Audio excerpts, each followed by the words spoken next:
Hi guys, welcome back to ToK Today.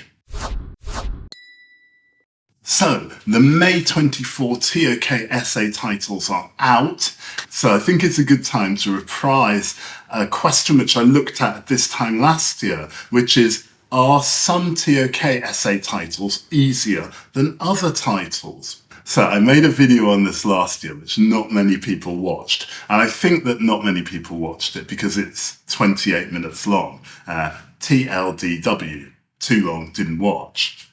But I'll put a link to that video up here so that you can watch it if you want and get more detail. Today I'm going to make a much shorter video just going through the 6 main points which make some ToK essays easier than other ToK essays. First of all, we need to do the relativity bit.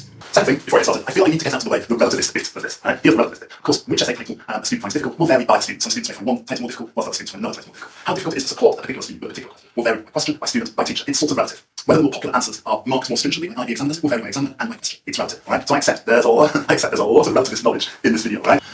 Okay, we've got the relativity bit out of the way. Let's get to those 6 factors that make some ToK essays easier than other ToK essays. Factor number 1, closed-ended claims versus open-ended claims. The questions are all open-ended, they're all sort of discussed, but some of them have closed-ended claims and some of them have open-ended claims.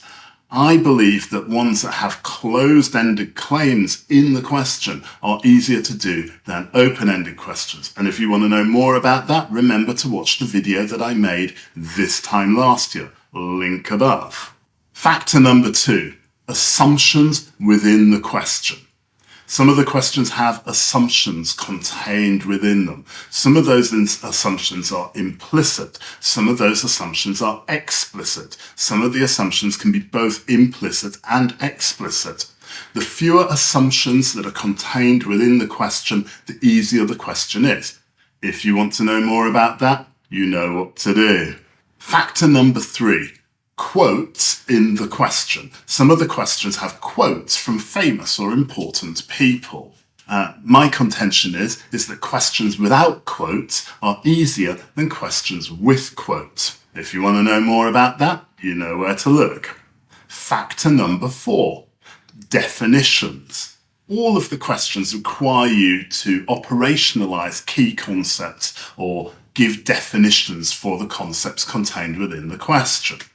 My contention is that it's easier to define concepts that are ToK core concepts, one of the 12 concepts, than it is to define concepts which have just been brought in from the course, from elsewhere. If you want to know more about that, you know what to do.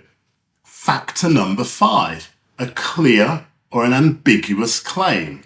Some of the prescribed titles have claims in them. Some of the claims are clear, i.e. they have one direction, good pop group, and some of the claims are ambiguous. They could have either direction. What I believe is that titles that have a clear directional claim are easier than titles that have ambiguous claims. And if you want to know more about that, you know where to look. And factor number 6 is the freedom of area of knowledge. Some of the titles define the areas of knowledge that they want you to look at. They might tell you to look at one specific area of knowledge or 2 areas of knowledge, or they may not define the areas of knowledge at all. My general contention is that it's easier if they direct you to the areas of knowledge they want you to look at than if they don't. And this is basically because if they're directing you to the areas of knowledge they want you to look at, then they're sort of giving us a clue as to the sorts of arguments they want, whereas if they don't direct you to the areas of knowledge, then it's easier to sort of go into areas which they're not particularly interested in or are not particularly relevant to the question. If you want to know more about that, then you know to look back at the video from last year, which is 28 minutes long, but you can just skip forward to the bit that tells you the bit that you want to know. Okay, there are my 6 factors which lead to some ToK essay questions being easier than others. We have lots more content coming up on ToK today about the May 2024 essay titles. We've got people talking about the titles, we've got my guides to the titles, we have free downloads for you to help you with the titles. So keep checking back here for more information. If you're writing the May 24 titles, make sure that you're subscribed, because that will inform you when I've uploaded new content to help you on the May 24 titles. And if you found this video useful, I would love a like. Stay happy, enjoy your writing, stay ToKtastic, my friends. Bye.